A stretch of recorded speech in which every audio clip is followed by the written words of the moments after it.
Memang informasi terbaru yang kami dapatkan, data dari korban terakhir yang diinformasikan oleh petugas BNPB adalah 53 orang meninggal dan 13 orang masih hilang. Dan saudara, kita langsung konfirmasi terkait temuan baru ini kepada Kepala Pusat Data Informasi dan Komunikasi Kebencanaan BNPB, Pak Abdul Muhari. Pak Abdul, selamat siang. Selamat siang, Mas. Pak Abdul, bisa dikonfirmasi dan juga dijelaskan tadi informasi terbaru ada 2 kantong jenazah yang dibawa dari TKP. Seperti apa penjelasannya, Pak? Ya, sebelumnya saya luruskan untuk data. Jadi per pagi tadi kita melakukan press conference, itu ada 159, 74 selamat, 50 meninggal, dan 5 lagi itu body parts. Jadi body parts ini belum kita sebut sebagai jasad korban karena belum utuh. Jadi yang jasad korban utuh itu 50 jenazah, 50 jasad. 5 lagi itu body part. Kemudian pada pencarian siang ini memang kita fokuskan, kalau bisa dilihat di visual di belakang, ini adalah tampilan real time dari apa yang sedang dilakukan oleh tim SAR. Ada tinggal 2 segmen lagi. Yang terlihat sekarang ini adalah segmen di belakang, segmen luncuran beton yang masih menghalangi. Tetapi segmen di belakangnya sudah kita bersihkan. Itu ada baru saja sekitar 25 menit yang lalu itu diangkat, dievakuasi 2 jasad. Tim menyampaikan memang masih ada 1 lagi jasad yang sedang proses evakuasi karena masih terhalang oleh reruntuhan puing, tetapi yang sudah diangkat itu adalah 2 jasad yang saat ini dibawa ke Rumah Sakit Bayangkara, Mas Yan Rahman. Oke, Pak Abdul, 2 jasad atau jenazah dibawa ke rumah sakit. Kemudian target untuk hari ini seperti apa? Tadi disebutkan juga kami memberikan informasi bahwa target evakuasi ini dilakukan sebelum matahari terbenam. Apakah memungkinkan? Hingga saat ini tim SAR, tim konstruksi di lapangan masih optimis dengan target itu. Deputi 3 Tanggap Darurat BNPB juga tadi mengarahkan langsung karena berasal dari Kesatuan Zeni TNI. Itu juga sudah mengarahkan langsung operasi pengangkatan puing di hari ke-7 operasi SAR ini. Yang kita harapkan memang sebelum matahari tenggelam hari ini puing yang masih ada itu sudah bisa kita angkat atau sudah bisa kita pisahkan, sehingga bagian-bagian yang tadinya masih menempel atau terikat dengan bangunan asrama. Jadi ada 1 segmen puing yang besinya mengikat ke bangunan asrama santri yang saat ini masih berdiri. Ini yang kita pertimbangkan sebelumnya untuk bisa dipotong supaya tidak mengganggu keseimbangan atau kestabilan bangunan asrama. Kalau ini sudah selesai, puing ini bisa segera kita cutting, kita potong-potong dan bisa kita angkat. Kami optimis sisa 11 kalau ditambahkan dari 2 yang ditemukan siang ini, sisa 11 dari data absensi santri yang kita punya, itu kalau puing sudah kita angkat, kami optimis itu bisa dievakuasi atau bisa ditemukan, Mas Yan Rahman. Oke, tadi Pak Abdul, Anda menyebutkan bahwa pemotongan yang saat ini tengah dilakukan memang diperlukan perhatian secara khusus. Apakah ini menjadi kendala? Apakah juga memungkinkan kalau kita melihat waktunya, apakah ini menyulitkan petugas? Tidak menyulitkan karena saat ini saya sendiri sudah melihat situasi di lapangan. Seperti tadi saya sampaikan juga, tim di lapangan optimis itu bisa kita lakukan. Seperti terlihat juga visual di belakang saya, ini adalah tayangan real time situasi di lapangan, alat berat terus bekerja dan kita optimis melihat kecepatan dari pembongkaran atau pemotongan segmen yang di belakang segmen yang ada di layar saat ini, itu hanya sekitar 2 jam itu bisa selesai dipotong, dan saat ini sudah bertahap diangkat. Jadi kami masih optimis nanti sore insya Allah mohon doanya semua kita bisa selesaikan operasi ini. Ya Pak Abdul, ini kan ada dua hal yang penting dilakukan pada hari ini. Yang pertama adalah proses evakuasi terhadap korban. Tadi disebutkan ada 2 jenazah yang baru ditemukan, artinya masih ada 11 lagi yang masih hilang, dan juga proses pembersihan. Bagaimana strateginya untuk melakukan ini, pembersihan dan juga proses evakuasi?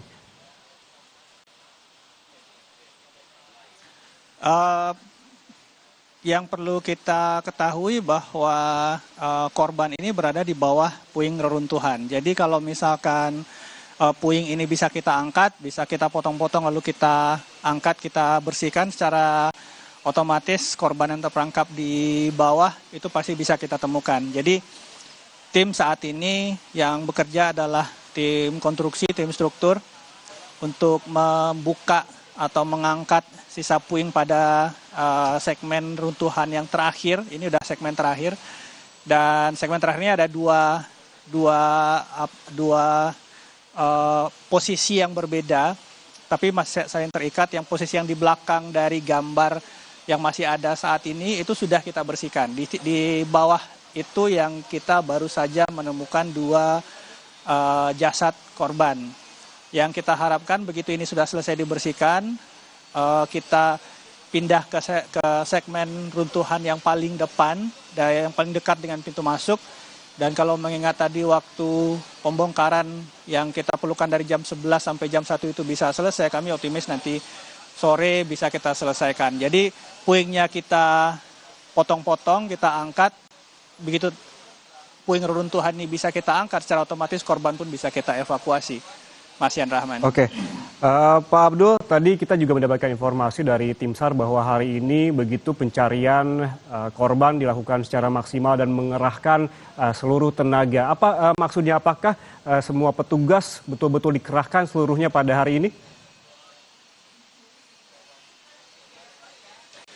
Iya, sebenarnya petugas seluruh personil ini sudah bekerja 24 jam ya, shift-shiftan.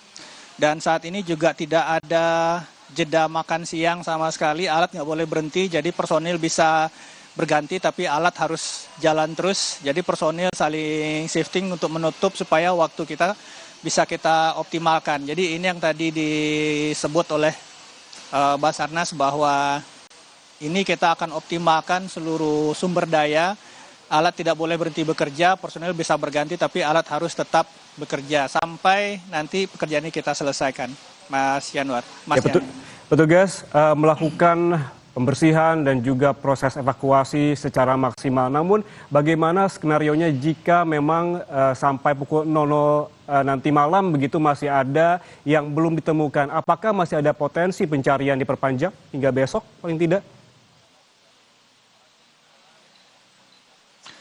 Iya, tentu saja target dari operasi pencarian ini harus selesai. Artinya semua korban atau semua catatan atau semua tempat yang berpotensi merupakan tempat korban terperangkap itu bisa kita bersihkan.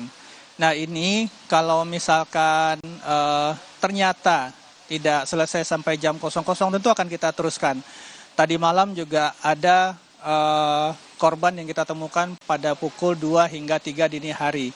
Artinya di sini tim pencari seluruh personil itu benar-benar all out supaya ini bisa segera kita selesaikan. Jadi kalau misalkan nanti sore hari atau sampai pukul 00 itu masih ada segmen-segmen yang belum bersih, tentu akan kita selesaikan, Mas Yan Rahman. Oke, karena ini ada kekhawatiran begitu dari pihak keluarga apabila memang tidak selesai sampai nanti malam, bagaimana nasibnya begitu? Berarti memang bisa dapat dikonfirmasi apabila ada korban yang masih belum ditemukan hingga nanti malam, masih ada kemungkinan untuk melanjutkan pencarian begitu ya, bisa dikonfirmasi seperti itu ya Pak? Benar, jadi pada prinsipnya ini kan korban terperangkap itu cuma satu site, satu titik, satu gedung, satu rumah ya. Jadi saat ini posisi titik pencarian ini masih ada beberapa tempat yang masih ditutup oleh runtuhan puing. Nah, tentu saja fokus kita mengangkat runtuhan puing ini supaya korban terekspos dan kita bisa evakuasi. Jadi, kalau misalkan runtuhan puing ini sudah bisa kita bersihkan semua, tentu ini sudah rata dengan tanah. Artinya daerah kejadian, daerah bencana, daerah operasi pencarian itu sudah bersih. Nah, nanti kita akan konfirmasi ulang. Biasanya antara catatan korban dan temuan di lapangan itu biasanya tetap ada split karena yang kita melihat adalah absensi pada saat itu dan juga laporan dari orang tua. Nah, ini nantinya jumlahnya akan kita lihat apakah sama jumlah jasad yang ditemukan dengan jumlah catatan DPO oleh Basarnas. Nanti kita akan konfirmasi ulang baik dengan wali santri maupun dengan pengurus Ponpes karena daerah operasi kita jelas, cuma satu titik, cuma satu gedung, cuma satu rumah. Kalau semua puing sudah kita bersihkan, secara otomatis harusnya semua korban sudah terekspos. Jadi ini yang target kita hingga akhir hari ini. Kalau semua puing sudah kita bersihkan, nanti kita akan lihat lagi, cross check lagi dengan data catatan yang kita punya, Mas Yan Rahman. Oke Pak Abdul, secara teknis bagaimana sih untuk mengevakuasi korban jika nantinya memang ditemukan kembali jenazah korban begitu? Ada 2 rumah sakit yang menjadi rujukan untuk membawa jenazah ini. Bagaimana ini pembagiannya, yang jenazah kemana, ke rumah sakit yang satu dan juga ke rumah sakit yang lain itu seperti apa secara teknis, Pak? Untuk korban semua dibawa ke RS Bayangkara. Jadi di situ petugas DVI Polri bekerja untuk mengidentifikasi. Jadi tidak dibawa ke 2 rumah sakit. Jadi jasad-jasad yang kita temukan itu dibawa ke RS Bayangkara untuk diidentifikasi terlebih dahulu. Oke, terakhir Pak Abdul, apa menurut Anda kendala yang paling ditemukan dalam waktu dekat inilah, karena targetnya kan sangat pendek begitu sebelum matahari terbenam. Apa kendala yang ditemukan oleh petugas hingga saat ini dan bagaimana solusinya? Ya, saya sendiri baru saja dari dalam site operasi, saya sendiri tidak melihat ada kendala teknis yang benar-benar akan menjadi penghambat dari tercapainya target kita siang ini. Memang ketika kemudian tim struktur ketika menghancurkan puing, membelah atau mengcutting lempengan-lempengan coran beton itu kemudian melihat ada ekspos korban, maka proses cutting dihentikan. Tim SAR, tim dari DVI mengambil jasad korban, kemudian mengevakuasi membawa ke RS Bayangkara.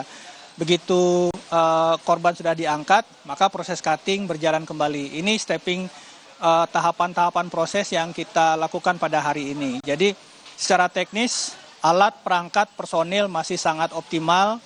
Kami hanya mengharapkan dukungan doa dari masyarakat semua supaya proses ini bisa benar-benar kita selesaikan di hari ini. Mas Yan Rahman. Harapan dan juga doa tentunya diucapkan oleh bukan hanya keluarga korban dan juga warga seluruhnya di Indonesia agar para petugas gabungan juga dapat bekerja secara maksimal. Terima kasih atas waktunya bersama kami di Breaking News Kompas TV. Abdul Muhari, Kepala Pusat Data Informasi dan Komunikasi Kebencanaan BNPB. Sehat selalu.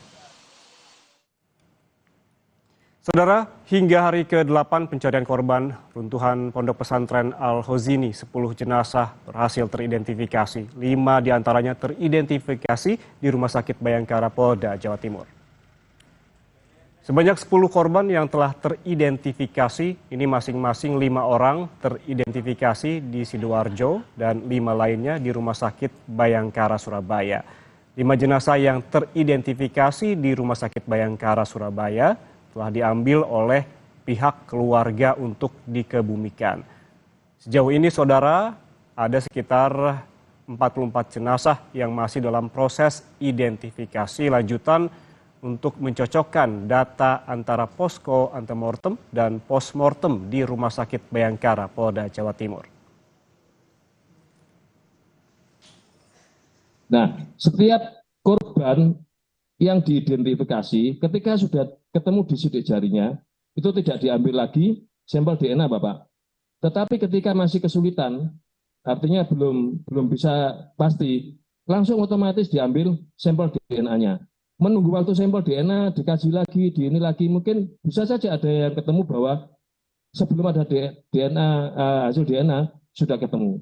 Nah, mungkin ada tambahan dari pihak keluarga memberikan, misalnya contoh anak itu tersenyum, karena gigi ini bisa didapatkan diantaranya ya bisa dibandingkan kalau anak itu punya foto yang tersenyum, kalau tidak ya tidak bisa membandingkan.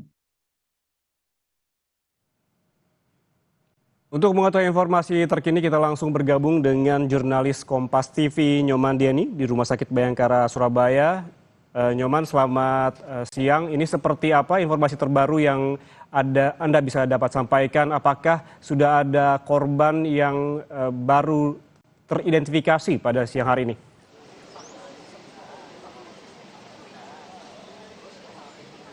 Baik, selamat siang Yan Rahman dan juga saudara.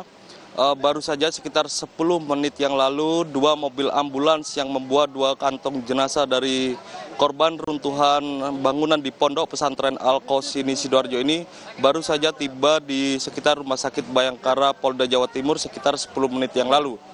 Dan kedua kantong jenazah tersebut langsung dimasukkan ke dalam kamar jenazah Rumah Sakit Bayangkara untuk segera dilakukan proses identifikasi oleh tim DVI Polda Jawa Timur. Dan proses identifikasi ini melalui tahapan pencocokan data dari antemortem dan juga postmortem. Dan totalnya sekitar ada 52 kantong jenazah yang telah dibawa ke Rumah Sakit Bayangkara Surabaya. 5 diantaranya telah berhasil diidentifikasi dan telah diserahkan ke pihak keluarga. Sementara 5 diantaranya merupakan body part atau bagian tubuh. Dan saat ini posko krisis center di Rumah Sakit Bayangkara Polda Jawa Timur juga masih banyak terdapat keluarga korban runtuhnya bangunan di Pondok Pesantren Al-Qausini Sidoarjo. Dan mereka juga telah menyerahkan sejumlah data pembanding berupa foto korban semasa hidup yang terlihat gigi dan juga foto dari ijazah yang terdapat sidik jari korban. Dan hingga saat ini tim DVI juga masih terus bekerja selama 24 jam untuk melakukan proses identifikasi secara bergantian untuk memastikan data dari para korban yang telah dibawa ke Rumah Sakit Bayangkara. Yan. Ya Nyoman, Anda sebutkan tadi bahwa ada jenazah korban yang kembali berhasil diidentifikasi. Apakah korban yang telah berhasil diidentifikasi di Rumah Sakit Bayangkara Surabaya ini telah dijemput oleh keluarga untuk kemudian dikebumikan?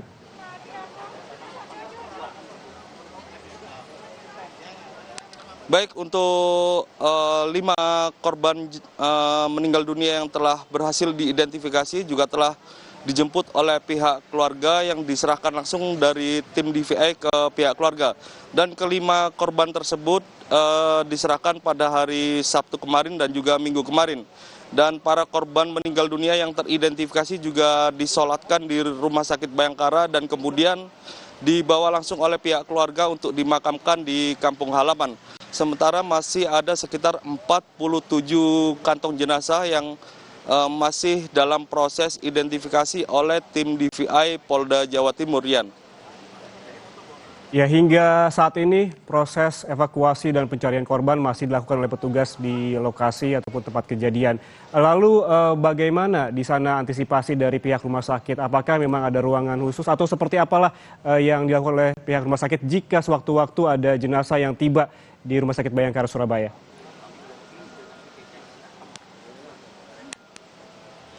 Baik, untuk suasana di Rumah Sakit Bayangkara Surabaya ini terdapat sejumlah tenda untuk keluarga menginap dan menunggu informasi terkait hasil dari proses identifikasi ini.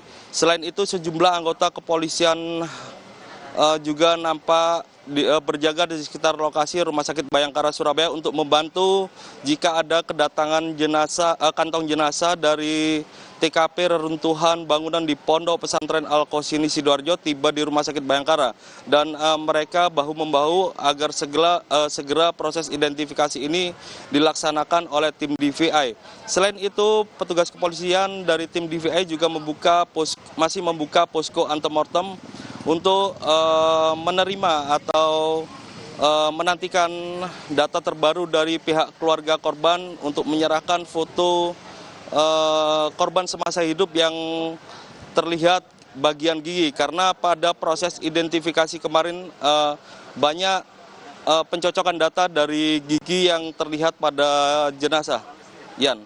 Ya, Nyoman, terakhir, ini seperti yang Anda laporkan tadi masih ada 47 kantong jenazah yang memang belum teridentifikasi. Apakah Anda sempat berbincang dengan keluarga korban? Apa harapan dari keluarga terkait dengan proses identifikasi yang tengah dilakukan di Rumah Sakit Bayangkara?